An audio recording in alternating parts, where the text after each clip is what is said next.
Bank Nifty का ये 15 minute का चार्ट है आपके सामने। और जैसे कि हमने यहाँ पे रेजिस्टेंस और सपोर्ट निकाला था और मैंने आपसे कहा था कि बैंक निफ्टी में ये सेकंड मूव जैसे ही शुरू होगा और जैसे सेकंड मूव ख़त्म होगा उसके बाद आपको सेलिंग देखने को मिलेगी। और अभी उसके आगे का भी मैंने बता दिया है कि अगर बैंक निफ्टी नीचे आता है सेलिंग करके और हमारे इस सपोर्ट लेवल को ब्रेक करता है, उसके नीचे कंसोलिडेशन करता है, तो आपको बाइंग की साइड पे बहुत ज़्यादा रैली देखने को मिलेगी और वो आपको शायद मंडे के दिन देखने को मिल सकती है। दोस्तों, मैं हूं श्री शैल और आप सभी का स्वागत करता हूं आपके अपने YouTube channel trade with attitude में। थोड़ा सा यहाँ पे एक्सप्लेन करना चाहूँगा। देखिए, जैसे मैंने आपको पहले बता दिया है क्रूड ऑयल के वीडियो में कि अगर 200 मूविंग एवरेज के आसपास कैंडल्स आती है, ठीक है, जैसे कि यहाँ पे आई है, आप देख रहे हैं, अगर ये कैंडल इसके नीचे आएगी सेलिंग करके और अगर ऊपर नहीं जा रही है, सिर्फ नीचे ही रह रही है, तो आपको वेट करना है। अब वेट किस बात में करना है मैं आपको यहाँ पे क्लियरली समझाऊंगा। देखिए, आपको कैंडल इस तरीके से नीचे आने का वेट करना है, उसके बाद उसमें थोड़ी बहुत अगर बाइंग आ रही है लेकिन फिर भी नीचे आ रहा है तो सेकंड मूव में आपको पुट साइड पे जाना है। ये सिर्फ पहली मूव में नहीं जाना है। पहली मूव में मतलब ये वाली जो पहली मूव है उसमें अगर नीचे आता है तो तुरंत पुट साइड पे नहीं जाना है, क्योंकि यहाँ पे नीचे आकर सभी सेलर को ट्रैप करके फिर एक बार मार्केट ऊपर जा सकता है। तो आपको क्या करना है कि उसको नीचे आने देना है, उसके बाद थोड़ी बाइंग होने देना है और उसके बाद जब नीचे आएगा तभी आपको पुट साइड की तरफ जाना है, उससे पहले नहीं जाना है। ठीक है, तो ये मैंने आपको बता दिया कि किस तरीके से आपको पुट साइड की तरफ चांस मिल सकता है बैंक निफ्टी में। अगर 200 मूविंग एवरेज को ब्रेक करके उसके नीचे बैंक निफ्टी सस्टेन करेगा, लेकिन ओवरऑल मैक्सिमम चांसेस यहाँ पे ये बन रहे हैं दोस्तों कि यहाँ से जो भी नीचे, मैंने कहा है पहले भी कहा है कि सपोर्ट को ब्रेक करने के बाद और उसके बाद अगर कंसोलिडेशन करता है और बाइंग देता है, फिर नीचे आ रहा है लेकिन बाइंग के स्टॉप लॉसेस हंट नहीं कर रहा है और यहीं से ऊपर जा रहा है, तो आपको काफ़ी ज़्यादा बाइंग देखने को मिलेगी। तो ये अपॉर्चुनिटी अब यहाँ पे क्या हो सकता है शायद कि यहाँ पे बैंक निफ्टी जो है गैप अप ओपन हो सकता है। ठीक है, अगर गैप अप भी ओपन होता है तो कोई दिक्कत नहीं दोस्तों, थोड़ा बहुत सेलिंग होने दीजिए, उसके बाद जो बाइंग आएगा उसमें आप बाइंग की साइड पे जा सकते हो। ठीक है, क्योंकि गैप अप ओपन होने के बाद थोड़ी बहुत सेलिंग तो दिखाएगा। गैप अप ओपन होने के बाद तुरंत बाइंग करने के बारे में मत सोचना। ठीक है, ये बात ध्यान में रखना। अब यहाँ पे थोड़ा सा एक्सप्लेन करना चाहूँगा। देखिए, अगर आप ये जो है ना, ये चार्ट पे जो कैंडल्स दिखाई दे रही है वो प्राइस है। ठीक है, आप एक बात ध्यान में रखना कि जो लोग सिर्फ कैंडल स्टिक को देखकर ट्रेड करते हैं उनको वो बहुत ज़्यादा फंस जाते हैं, क्योंकि सिर्फ कैंडल स्टिक प्राइस के बारे में बताता है, ना कि उसके वॉल्यूम के बारे में बताता है, ना कि उसमें कितने बायर्स है कितने सेलर्स है। ठीक है, हमारे पास ऐसी कोई टेक्नोलॉजी नहीं है जिसके माध्यम से हम इस वॉल्यूम में कितने बायर्स और कितने सेलर्स है ये ढूंढ सके। ये जो टेक्नोलॉजी होती है बड़े बड़े ऑपरेटर्स के पास होती है, उनके पास तो ऐसे भी टेक्नोलॉजी होती है कि लास्ट का स्टॉप लॉस कहाँ तक लगा है और वो वहाँ तक जाकर हमारे स्टॉप लॉसेस भी हंट करवाते हैं, उसके बाद मार्केट को घुमा देते हैं। तो ये भी सिचुएशन होती है कि कई बार आप परफेक्ट स्टॉप लॉस भी लगाते हो, परफेक्ट सब मनी मैनेजमेंट भी करते हो, फिर भी आपके स्टॉप लॉसेस हंट होते हो और जैसे ही आपके स्टॉप लॉसेस हंट होते हैं उसके बाद मार्केट आपने जिस साइड पे एनालिसिस किया है उसी साइड पे जाता है और बाद में आप कहते हो कि हर वक्त मेरा स्टॉप लॉस हंट होता है और मेरा लॉस होता है। ठीक है, तो इस बात को हम टाल नहीं सकते, लेकिन फिर भी हम ज़्यादा से ज़्यादा एनालिसिस करके अच्छी साइड पे एंट्री कर सकते हैं। जैसे कि यहाँ पे अगर आप देखो, यहाँ पर सेलिंग हो रहा है, प्राइस नीचे आ रहा है, देख रहे हैं, लेकिन वॉल्यूम जो है, वॉल्यूम सेलर का कम है, मतलब सेलर कम है। तो यहाँ पे आपको ये समझ में गया। अब यहाँ पे बाइंग साइड का वॉल्यूम बढ़ गया तो प्राइस भी बढ़ गया, तो यहाँ पे बायर इंटरेस्टेड, बायर ने इंटरेस्ट दिखाया इसमें एंट्री करने का। फिर यहाँ पे कंटिन्यूसली सीधी तरीके से यहाँ पे बायर्स ज़्यादा आए तो अच्छे खासे यहाँ पे वॉल्यूम भी आए। फिर अब यहाँ पे सेलर आए हैं, ठीक है, और सेलर का वॉल्यूम यहाँ पे आ चुका है।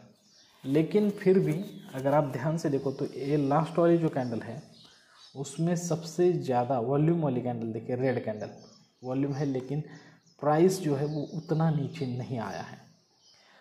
तो जो लोग आते हैं लेकिन फिर भी अगर उसके हिसाब से प्राइस घटता या फिर बढ़ता नहीं है, तो आपको यह भी समझ जाना चाहिए कि यहाँ पे प्राइस अगर नीचे नहीं आ रहा है तो ऊपर जाने के ज़्यादा से ज़्यादा चांसेस हो सकते हैं।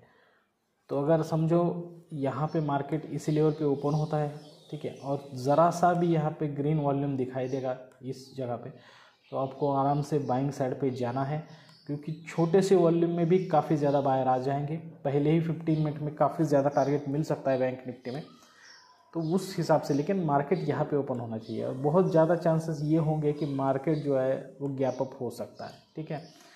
और अगर मार्केट में ये जो स्ट्रक्चर है, इस स्ट्रक्चर को अगर ब्रेक कर दिया ना, तो फिर मार्केट अच्छा खासा आपको बाइंग देगा, कंटिन्यूसली ऊपर की साइड पे बाइंग दे सकता है। ये बात भी आप ध्यान में रखें। तो यही अभी तो मैं ऊपर के लेवल पे आपको डिमांड और सप्लाई समझा रहा हूँ, लेकिन जैसे ही हमारे 200 सब्सक्राइबर कंप्लीट होंगे, मैं इसमें इन डेप्थ एक वीडियो बनाकर आपको समझाऊंगा कि डिमांड और सप्लाई किस तरीके से काम करता है। तो यहाँ पर आपने देखा कि प्राइस नीचे तो नहीं आया, लेकिन यहाँ पे सेलर तो इसमें काफ़ी ज़्यादा है, ठीक है। अभी इसमें सेलर और बायर दोनों भी ज़्यादा है, यहाँ पर इस कैंडल से आपको पता चलता है, ठीक है। मतलब यहाँ पे ये जो कैंडल बनी, ये इस तरीके की कैंडल है। ये इसका मतलब है कि पहले काफ़ी ज़्यादा सेलिंग हुई है और उसके बाद यहाँ तक बायर आ गए, ठीक है। तो अब यहाँ पे हम ये तो समझ गए कि हमें किस तरीके से ट्रेड करना है, और सपोर्ट रेजिस्टेंस बिल्कुल वही रहेगा। सबसे इम्पॉर्टेंट चीज़ ये है कि प्राइस एक्शन बनने तक आपको वेट करना है, और 200 मूविंग एवरेज के ऊपर अगर कैंडल्स है तो सिर्फ बाइंग के लिए अपॉर्चुनिटी ढूंढनी है। 200 मूविंग एवरेज के नीचे अगर कैंडल्स है तो सिर्फ सेलिंग के लिए अपॉर्चुनिटी ढूंढनी है। प्राइस एक्शन उस तरीके से बनने देना है, जल्दबाजी नहीं करनी है। और जैसे कि मैंने आपको अभी यहाँ पे बताऊंगा कि पिछले वीडियो में मैंने बैंक निफ्टी की वीडियो में क्रूड ऑयल के बारे में भी बताया था कि उस वक्त क्रूड ऑयल जो था यहाँ पे था, यहाँ से सेलिंग दे रहा था। ओवरऑल हमारे ये सेलिंग के लेवल थे, लेकिन हम 200 मूविंग एवरेज के ऊपर थे। तो हमने ये बोला था कि हमें जब तक 200 मूविंग एवरेज के नीचे मार्केट जाकर उस तरीके से प्राइस एक्शन नहीं दिखाएगा, तब तक हम उसमें एंट्री नहीं करेंगे। तो यहाँ पर सारे के सारे ड्राइंग निकाल देता हूँ ताकि आपको अच्छी तरीके से समझ में आए, देख सकेंगे। अभी 200 मूविंग, तो वीडियो बनाते वक्त हम यहाँ पे थे, ठीक है। और उसके बाद यहाँ पे काफ़ी सेलिंग आई, 200 मूविंग एवरेज के नीचे कैंडल्स गया, फिर ऊपर आया, फिर नीचे नहीं गया है प्राइस, और यहाँ से बाइंग आ गया। तो यहाँ पे आपको अच्छा खासा बाइंग साइड पे ट्रेड मिला है। तो 200 से 200 पॉइंट का यहाँ तक अभी तक टारगेट कंप्लीट हो चुका है। 200 से 250 पॉइंट यहाँ पर मिल चुके हैं। अगर इस लेवल पे कहीं पर भी आपकी एंट्री हो जाती है और आप वेट करते, तो आपको अच्छे तरीके से यहाँ पे क्रूड ऑयल में काफ़ी ज़्यादा प्रॉफिट होता, ठीक है। और सबसे इम्पॉर्टेंट चीज़, अगर आप वॉल्यूम के बारे में देखो तो दूसरे दिन भी यहाँ पे 200 मूविंग एवरेज के पास ओपन होता है, फिर यहाँ पे काफ़ी ज़्यादा बाइंग होती है, और उसके बाद ना प्राइस ऊपर जा रहा है ना नीचे भी आ रहा है, बिल्कुल कंसोलिडेशन, ठीक है, बिल्कुल कंसोलिडेशन। और जो भी सेलिंग होता है, तो सेलिंग होने के बाद भी यहाँ पे प्राइस नीचे नहीं आ रहा है, धीरे धीरे सेलिंग हो रहा है, लेकिन फिर एक बार 200 मूविंग एवरेज के पास आने के बाद काफ़ी ज़्यादा यहाँ पर आपको बाइंग देखने को मिल रही है, ठीक है। तो अब यहाँ पर अगर आप ध्यान से देखिएगा, इतने बड़े बड़े यहाँ पे देखिए, ये जो रेड वॉल्यूम है कितना ज़्यादा है इसमें, ठीक है। तो इतना ज़्यादा होने के बाद भी यहाँ पे कैंडल्स नीचे क्यों नहीं आ रहे? मतलब सेलर तो इन्वॉल्व हो रहे हैं, लेकिन प्राइस नीचे नहीं आ रहा है। इसका मतलब क्या है? लोग बेचने के लिए तो काफ़ी लोग आ रहे हैं, लेकिन प्राइस जो है उसके नीचे वो बेचने को तैयार नहीं है। इसका मतलब ही वो चाहते हैं कि प्राइस ऊपर की तरफ आ जाए, बस उन्हें बायर मिल नहीं रहे हैं। और उसके बाद थोड़े से नीचे आकर सेलिंग हुआ, और उसके बाद काफ़ी ज़्यादा बायर यहाँ पर हमें मिले, ठीक है। तब क्रूड ऑयल में ओवरऑल सेम एनालिसिस रहेगा कि अगर 200 मूविंग एवरेज के बाद यहाँ पर फिर एक बार आता है और ऊपर की तरफ प्राइस एक्शन दिखाता है, तो फिर एक बार हम बाइंग के साइड पे जाएंगे। अगर 200 मूविंग के एवरेज के नीचे आता है और ऊपर जाने की कोशिश करता है लेकिन नीचे आ रहा है, तो सेकंड मूव के बाद हम एंट्री करेंगे, पहले मूव में बिल्कुल भी नहीं एंट्री करेंगे।